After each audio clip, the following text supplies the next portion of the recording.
are we going to do a little bit of a roundup of some of your stuff? You've spent many years on this topic. How much more is there to know? Because you painted the clear picture, and there's other people out there with different ideas, but I think your research stands out as being the go-to one with regard to especially your Rubber Soul work, which proves really that there's no way they could have come up with those songs for that album in that 30 days, whatever it was. I did it for 8 years, and I covered all the ground that I believed that I needed to cover, and it came full circle. I was telling Billy the other day, periodically what I do to update my website is to count up the number of views on my Beatles content.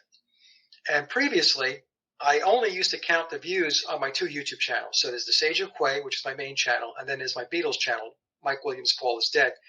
And I would count the views up between those 2 channels. The views were 5 million between my 2 YouTube channels, with my Paul is Dead channel making up 3.6 million of the 5. Assuming these views are correct as well, because we know numbers get different. Yeah, well, YouTube suppresses my views. I've known that for a long time. I've caught them a number of times pulling views out, but it just is what it is. So I'm just going to go with whatever numbers are there. But you're right. I mean, they do suppress. But what has really worked for me over the last year and a half or so is Rumble. There is no suppression of the views. What I noticed is when I put my Beatle content up on Rumble, it takes off. So I'm getting 10, 20, 30, 40, 50,000 views per video. Whereas if I go back to YouTube, it'll say 5 to 10, maybe 12,000 views. Well, that same interview or that same presentation did 30 or 40,000 views on Rumble. The reason why I'm telling you this is because I added my Rumble views as well. So the new number, the number of total views and listens to my content since inception, since September of 2016 through November of 2024, last month, 6.5 million. Have you not done BitChute and Odyssey as well? I do BitChute and Odyssey, but the numbers there, they're decent numbers there. But I can't count everything because I have to actually do it manually. So I take the big hitter platforms and I'll add those numbers up. Plus, it gives me buffer, Billy, because there's always going to be some nitwit that's going to say, I don't believe that your number is really 6.5 million. And like, well, I'm just counting 3 platforms. If you want to tack on Odyssey, BitChute, and Brighteon, you can go knock yourself out and make the number bigger if you'd like. People ask me all the time, you think more and more people are getting it? And my answer is yes, more and more people are getting it. More and more people who are critically thinking, awake, they get it.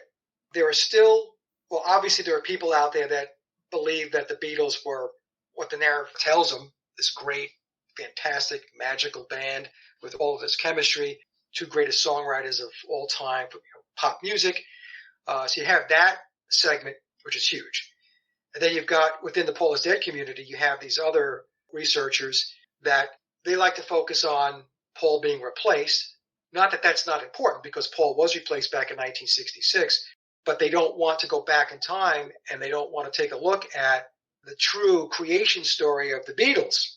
They don't want to talk about that because they want to believe the Cinderella story. They want to believe that the Beatles were this organic, natural group, these 4 guys from Liverpool connected in with Brian Epstein, and then Brian got them a contract with EMI under the tutelage of George Martin, and then they went on to unparalleled fame and fortune. They want to believe that that entire process is organic and real.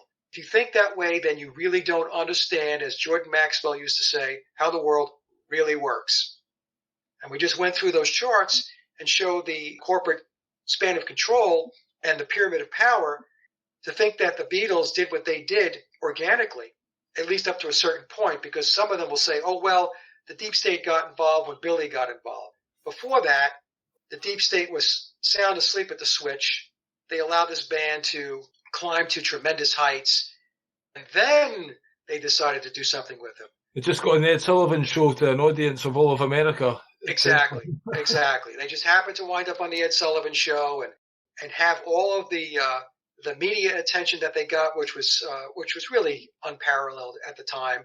That was a natural occurrence. It's not a natural occurrence, but the thing is, the researchers that continue to focus on that, and they want to say that Mike's wrong, the Beatles wrote their music, justice for Paul McCartney, He was a brilliant songwriter. John was a brilliant songwriter. George would chime in once in a while.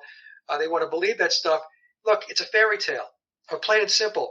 Believing that story is no different than me telling you that a 300-pound guy in a red suit and a white beard can slip down a chimney with a bag of Christmas gifts. It's the same thing. It's not how the world works. And to continue to believe that and then say, well, you're a Beatles researcher, you're missing a big piece of what it is that you should be looking at. I mean, you're only playing half the football field. So in the United States, for those who don't know, American football is 100 yards. Many of them started at the 50-yard line and went right, but they didn't take a look at the 50-yard line going back left to the very beginning. In fact, Billy, if you want to throw up one of the slides, it's the one. It's the 1960 to 1963 timeline. Is it that one? That's it. So to try to drive the point home, based upon what I was just talking about, here's the Beatles timeline from 1960 through 1963. So the Beatles go to Hamburg in August of 1960, and they're not very good at all. And it's not just me saying this. This is well documented. The Beatles themselves have talked about this. When they got to Hamburg, they were not very good musicians, marginal at best, and they showed no songwriting skills, none. And so in August of 1960, John is 20, Paul is 18, George is 17, and at that time, Pete Best is their drummer. So they are young, inexperienced, and they are rough around the edges. They are a bar and club band. And in fact, in the Beatles documentary, The Complete Beatles, their manager, Alan Williams, who was their manager at the time, tells a story where he was trying to get them into clubs in Hamburg, and he was told, don't bring that bum group, the Beatles, to Hamburg. They spend August through December of 1961 in Hamburg, and it's a flop. It's a failure. In Joseph Niesgoda's book, Lennon Prophecy, he explains that both Paul and John come back home dejected because absolutely nothing materialized. But then something very interesting takes place. Starting in 1961, they start to book all of these club dates, and they're performing just about every day. I mean, they have maybe a day off here or there, but it's very consistent. They keep going along, booking all of these performances, these live gigs in these bars and these clubs, both, locally within Liverpool and outside of Liverpool. So the first question we have to ask ourselves is, who's doing all this booking? How is this happening? This is a band that just spent 4 months in Hamburg and fell on their face. They come back home and all of a sudden you're getting all of these gigs. So all of these gigs continue from 1961 up through when they arrive in America on February 7th of 1964. Do you think that's when the Faustian deal was done? The Faustian deal, according to memoirs, was done on October 24th of 1963 after the release of their first album, Please Please Me. So we've got the Beatles now, right? So they're coming off this big disaster in Hamburg, and now they're getting all these gigs booked starting in 1961 through 62, 63, and like I said, heading into when they landed in America, which was called the Beatles Conquering America. So we can talk about that a little bit too if I have time. But not only that, they have an audition with Decca on January 1st of 1962. So 1961, doing these live gigs, they're still not a very good band. They're a bar and club group. They land an audition with Decca, major label. And we're told that they did 15 songs, 3 of which were original compositions, Like Dreamers Do, Hello Little Girl, and Loved of the Loved. None of these songs saw the light of day on any of their albums released while the band was together. So that tells you something about the quality of those songs. They wound up on the anthology series. I think at least 2 of them did. And Decca turns them down. Decca says, no, not interested. So then Brian Epstein takes tapes to George Martin in February of 1962. And George Martin, who was with EMI, and he's the head of the Parlophone label, George Martin actually was running Parlophone. He was running the Parlophone label. He was given the label to run at the age of 29. So they had big things slotted for George Martin. So Martin listens to the tapes, and he says, nope, if you want me to decide based upon what you're showing me, I'm not going to sign them. So now they're rejected by Decca. They're rejected by EMI Parlophone. At that point, right after George Martin says no, now the Beatles somehow wind up on the BBC. So in March of 1962, after flopping in Hamburg August through December of 1960, not getting the nod with the Decca audition, not getting the nod by George Martin, now they're playing their BBC gigs. And they played their BBC gigs from March of 1962 through May of 1965. How did that happen? How did that happen? Yeah, I thought that was a very interesting one. Yeah, you do not get on the BBC, a major media outlet, unless you've got a machine behind you.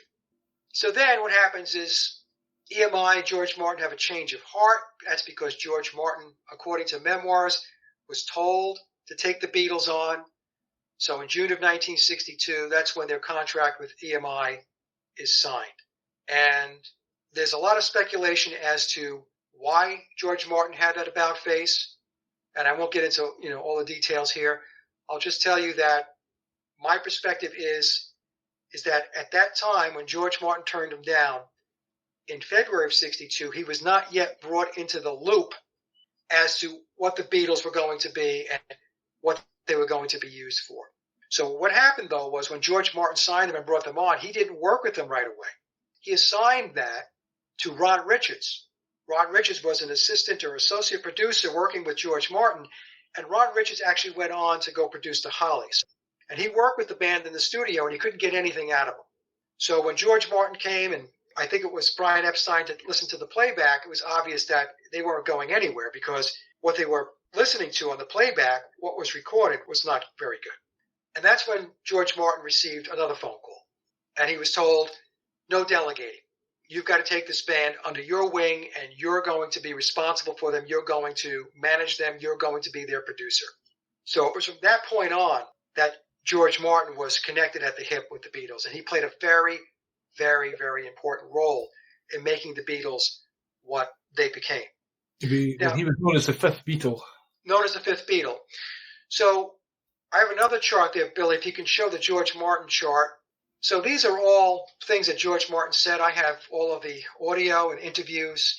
I just mentioned that when Brian Epstein showed him the tapes back in February of 62, he said to Brian Epstein, if you want me to judge them based on what you are playing me, I'm sorry, I need to turn you down.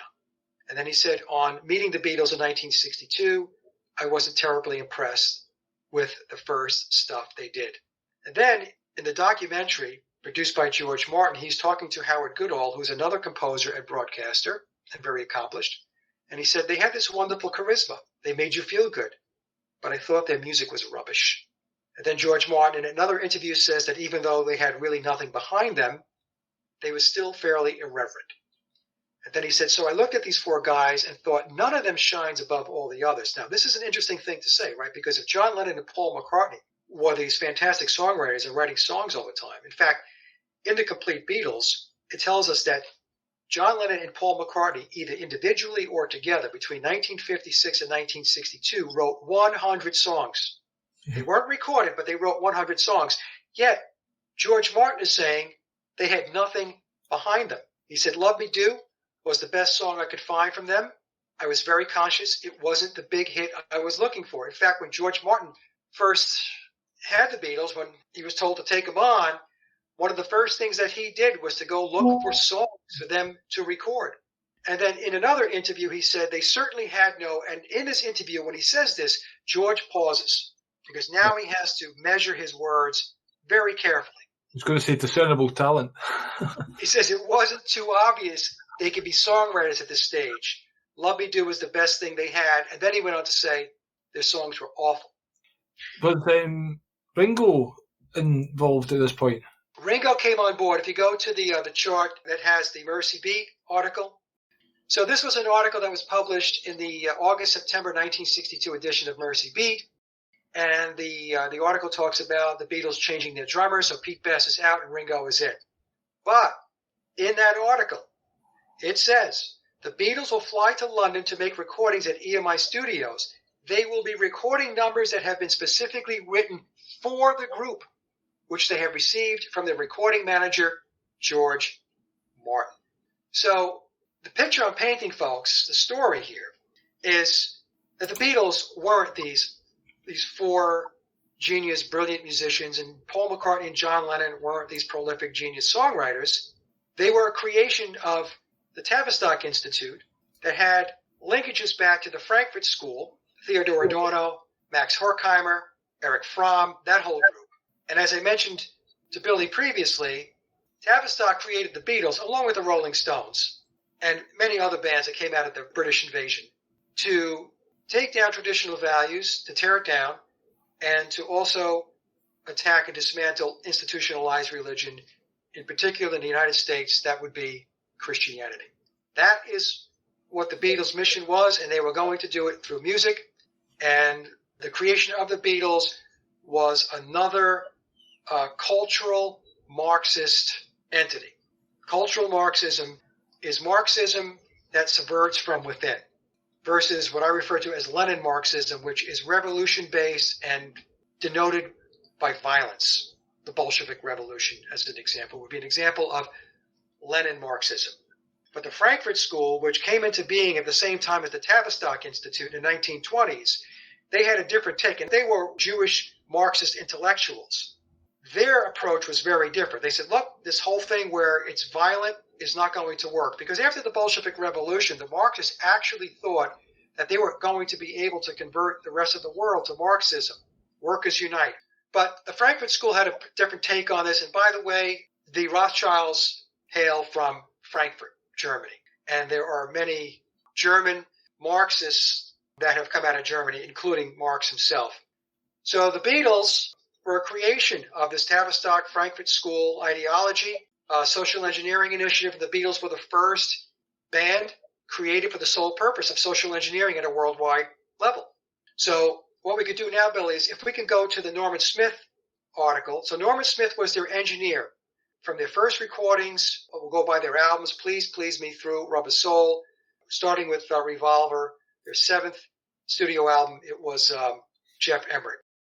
Norman Smith did an interview with New Musical Express in 1971. New Musical Express, the editor, was a guy by the name of Roy Carr. I'll talk about Roy in a bit as it pertains to Phil Spector. Very important. So Norman said that he was not impressed at all when the Beatles were recording in the studio.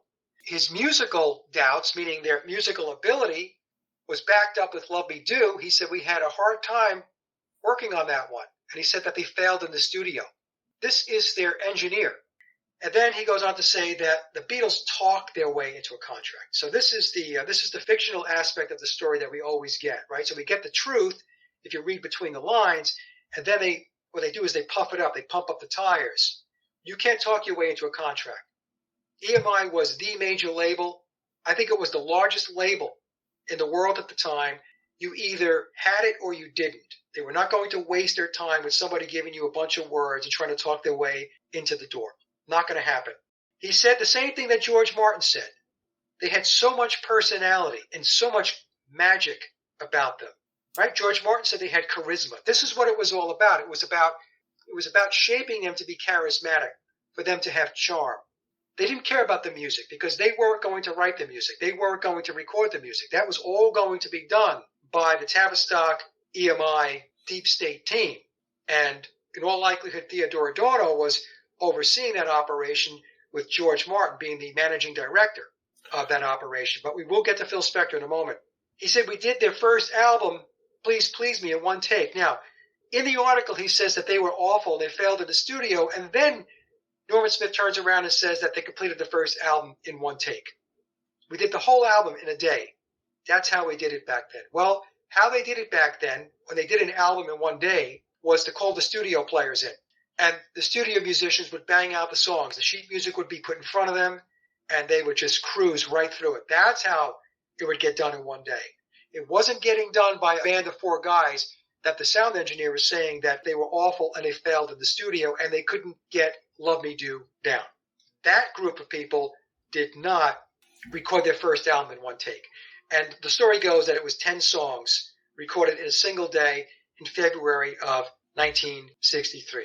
4 other songs were recorded earlier, and they were brought into the 14 tracks when they released their first debut album, Please Please Me, on March 22nd, which is the Skull and Bones number 322. It's also Genesis 322. For those of you who have your Bibles, read 322, and you'll understand what that also is representative of. So, does not also say that Ringo couldn't do the drum part or something in that? George Martin hired Andy White to play the drums, And George Martin hired more than, in my view, than just Andy White to do the drums. He just talked about Andy White.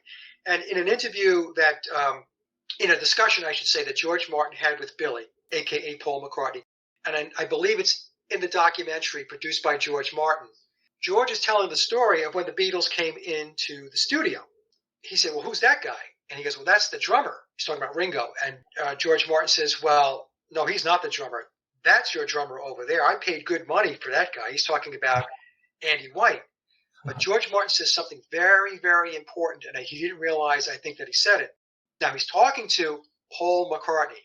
When they came into the studio, well, if Billy is Paul McCartney, he would have been one of the guys that was in the studio. George Martin would have said, when you and the band came into the studio. He said, when they came into the studio. So that's another clue that Billy is not Paul McCartney. If you go back to the timeline chart, let me just finish up there because there's still some important stuff there that I wanted to take the audience through. So now the Beatles didn't have any songs. Okay, George Martin said the best thing they had was Love Me Do, and that's if they even wrote Love Me Do. So they have no songs, and that's as of June of 1962. And then, 9 months later, they come out with their first album, and that first album contains 8 original compositions, 6 covers and 8 originals. So a band that had nothing behind them, the best thing they had was Love Me Do, again, if they even wrote Love Me Do, now all of a sudden, magically, has the skills and the expertise to pen and record 8 original compositions. Then, 8 months later, in November of 1963, their second release, after Please Please Me, with the Beatles, was released on November 22nd, 1963. It's the same day that John F. Kennedy was assassinated. 8 more original songs and 6 covers. So we have this band that has shown no indication or proof of songwriting skills. Their producer acknowledges that they didn't have any songs. And now all of a sudden, after June of 1962, after George Martin takes them in, 16 original songs pop out between the 2 albums, Please Please Me in March of 1963 and with the Beatles in November of 1963. And I can go on and on and on with this. Now, for somebody not to question this is amazing to me. Absolutely amazing to me. Just bring that chart up one more time, Billy. I want to go through that box in the bottom left in yellow because there's some important information there. If we use August of 1960, when the Beatles first arrived in Hamburg, as the stake in the ground and then move forward, here's the elapsed time. So again, they showed up in Hamburg, marginal musicians at best, a bar and club band, and not a very good one, and they showed no indication of songwriting skills. Hamburg to the Decca audition. They did that in 1 year and 4 months. From Hamburg to the EMI contract in June of 1962, 1 year and 10 months. From Hamburg to the release of their Please Please Me album, 2 years and 7 months. So if we take a look at some of these dates, it's absolutely not believable. Hamburg to when they arrived in the United States, 3 years and 5 months, roughly 3.5 years.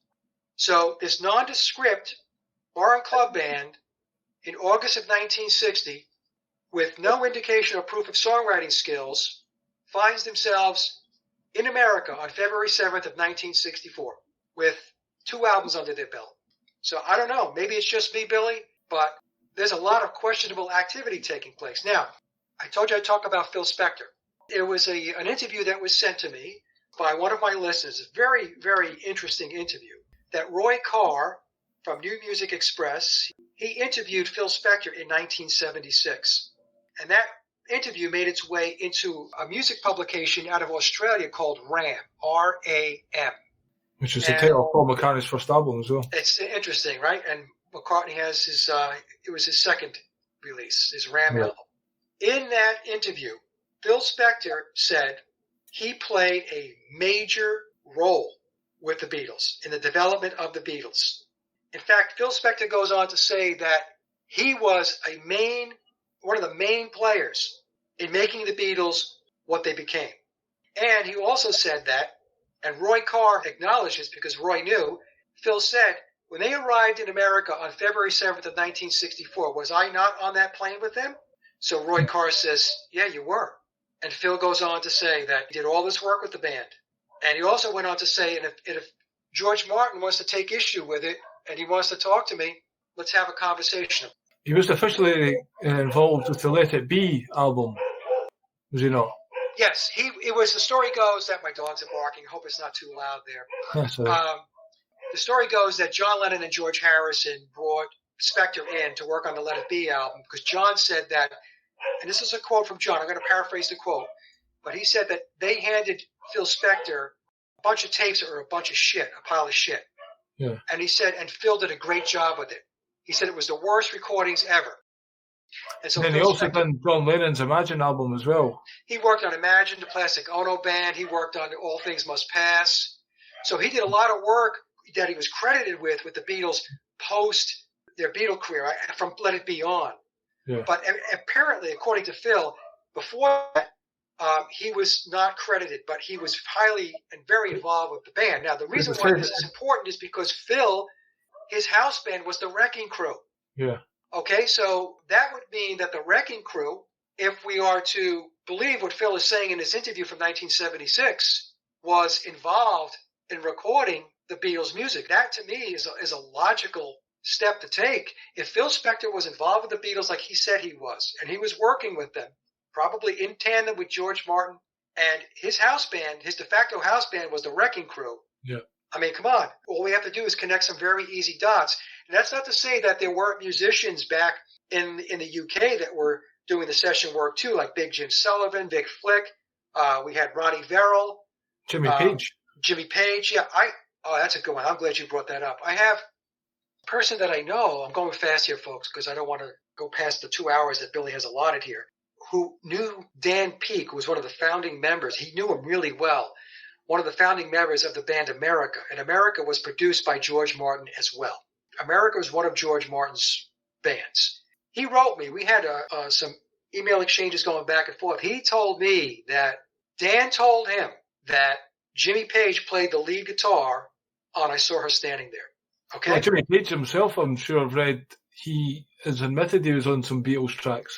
Jimmy admitted to playing on Beatles albums in a post that he had on either Twitter or Instagram. Yeah, and people wanted to argue with me and say, no, he's probably talking about the U.S. release of A Hard Day's Night, which had some soundtrack music on it. But Jimmy didn't say he played on the soundtrack to the film. Jimmy said he played on the album. Yep. And that's a big difference. And that, the Hard Day's Night album out of the UK is 13 original, quote, compositions from the Beatles. So Jimmy Page is telling us what? That he was one of the musicians that played on the Hard Day's Night album. And then we have Bernard Purdie and the 21 tracks that he drummed on. And for all of those people that want to argue and say that, no, he drummed on the Tony Sheridan tracks, he did both. He drummed on the Tony Sheridan tracks. He was hired by Brian Epstein to put some more oomph and some more presence behind the drumming on those tracks for the U.S. market. And he also drummed on 21 Beatle tracks from the early albums. So when he talks about the early albums, we're talking about that period between 1962 and 66. I suspect that Bernard is talking about maybe the first 3 albums. Please Please Me with the Beatles and A Hard Day's Night. It could also go into later albums, but that's what I suspect. And people will say, well, can't believe Bernard because Bernard won't tell us the names of the songs. The reason why Bernard did not name the songs is because in an article, an interview that he had many years ago, he was asked about that. And he said, I'm not going to give the names of the songs because I need it as leverage to receive the compensation that I believe that I deserve today, considering where the Beatles went after I recorded those tracks.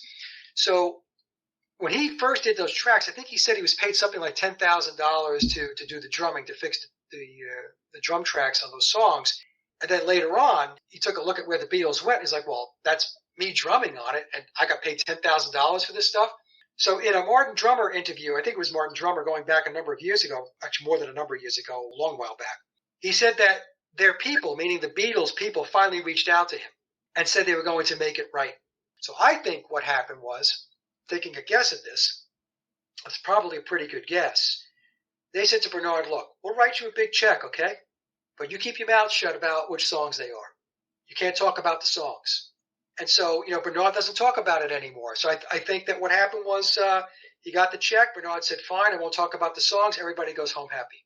To be honest, that's a wee bit rich, because a lot of these session musicians know exactly what they're getting into. They get paid for the job, regardless of what goes on to do, but I guess he played his cards right. Well, see, the way it works back in the day was these guys, even if you watch the documentary, The Wrecking Crew, they were going from gig to gig, recording these different songs. To them, it was just sitting down, getting the sheet music, and playing the music. I think even a lot of them they were creating the bass lines and, Yes. Carol Quay, that bass line on Good Vibrations, that's her. Yeah. Guys like Glenn Campbell, who was with the Wrecking Crew, Glenn would go do his own thing.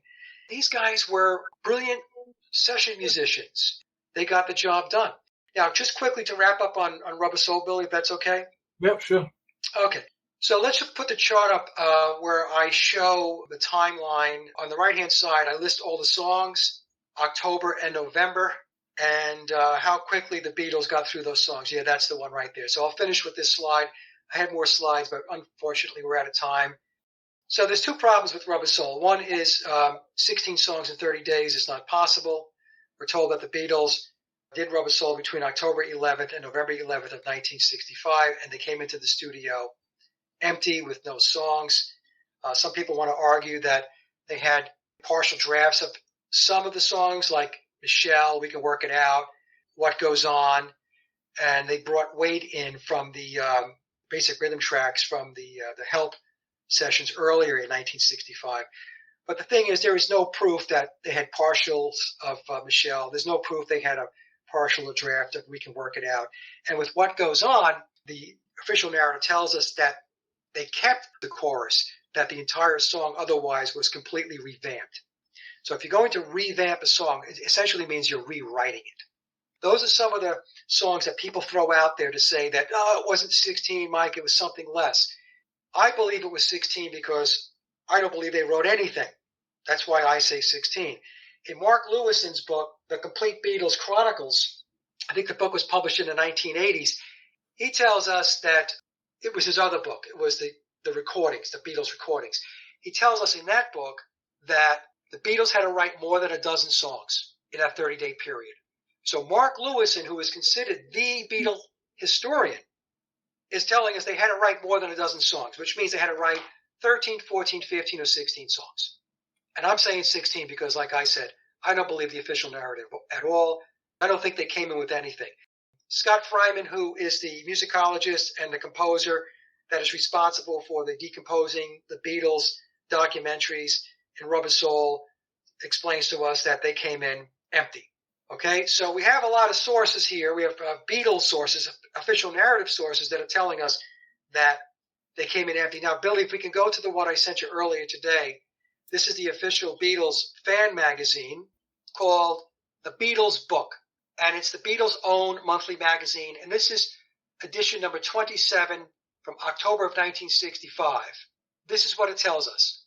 They have got to write a whole new batch of numbers, including their next single, before the end of the month. They're talking about by the time they get to the end of November. On the plane coming back from America, so they had their tour in America in August of 1965, so they're going to return on August 31st. They were talking about it, and Paul said, now they're talking about writing the songs for the album, Rubber Soul. This is what Paul says about the Rubber Soul sessions. We have nothing up our sleeves at the moment. The cupboard is definitely bare. And then the article goes on with its flop and says, but they have never let us down yet. And I know they won't this time either. So Paul McCartney, out of the horse's mouth, is saying they didn't have anything going into the Rubber Soul sessions. And for people that want to argue that they had 6 weeks in between when the tour ended and when they had to show up at EMI on October 11th of 65, in Mark Lewison's book, The Complete Beatles Chronicles, he tells us the Beatles had 6 weeks of vacation and no work, which means they weren't working on songs, which means they had to start the writing process when they got into EMI Studios on October 11th of 65, with the first day of recording being October 12th of 1965. So, Billy, if we can go back to the other chart with the you showed before with the dates. Yeah. All right, folks, a couple of things. In August of 1966, in a BBC interview, Paul said that for Revolver, it took them at least 2 weeks to try to get one song written. One song took weeks. Yet, we're to believe that 16 songs, or 12 songs, or 13, or 14, or 15 songs were written in 4 weeks. In that August 5th, 1966 BBC interview, which was the same date that Revolver was released, Paul says that we're limited as a group. We're the first to say we're not all that good musically. So how could a band that has, at that point with Revolver, 7 studio albums under their belt, being the brilliant band that they're supposed to be, how could they be limited as a group and not that good musically? For the Rubber Soul sessions, not one song took more than 5 takes to record the basic rhythm tracks. That number is ridiculous. If we fast forward to the White Album sessions in 1968, each song took dozens and dozens and dozens of takes to get it down. During that 30-day period, there were 6 days when there was no recording, and that was due to fan club obligations. That was 1 day. George Martin and Norman Smith had to mix. That was 2 days. They went out and received their MBEs from the Queen. That was 1 day. And they took 2 days out to do a TV show. In October, they recorded 8 songs in 18 days with a total of 28 takes. That's an average of 3.5 takes per song. In November, they did the remaining 8 songs because they did 16 songs for Rubber Soul. 8 songs were recorded in 13 days, in 5 less days, with a total of 14 takes for all of the songs. And that's an average of about 2 takes per song. So between October 11th and November 11th of 1965, 16 songs in 31 days, with a total of 42 takes for all of the songs, which is an average of 2.5 takes per song. So for anybody who is a songwriter, a musician, and has spent time in the studio recording, you know that those numbers are not even remotely close to reality. 8 of the songs were started and completed on the same day. So 8 of the 16 songs they started and completed on the very same day. And 4 songs were completed on the very last day of recording, on November 11th of 1965.